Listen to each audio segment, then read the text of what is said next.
Hivi mke wangu, wewe mwenyewe unaona uko sahihi kabisa. Unavaje dera ndani hujavaa hata kitu chochote, hujavaa hata chupi.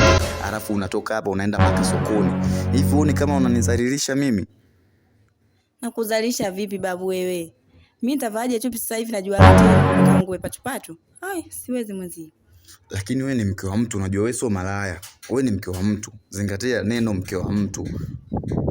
Unatengeneza picha gani? Hapo unazingua tu kweli, unazingua. Lakini jamani, yani wewe ni mke wa mtu, ushaambiwa mke wa mtu. Utatembeaje na dera tupu yani? Yani kwanza kitu ambacho juu ukitembea kwenye jua pale inajichola. Bwamba mtu atakikaa mbali kujichola.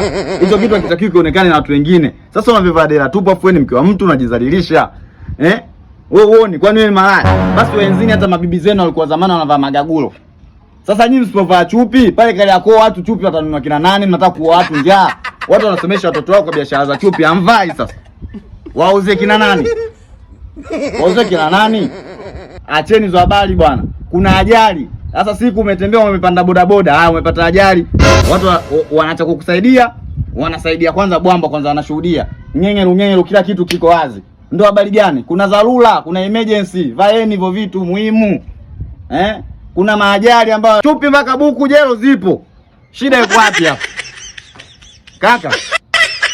Kale yako pale zipo, mnunulia hata dazeni 800 wewe zikae tu. Ila hata wakijaza wavai. Joto gani wewe?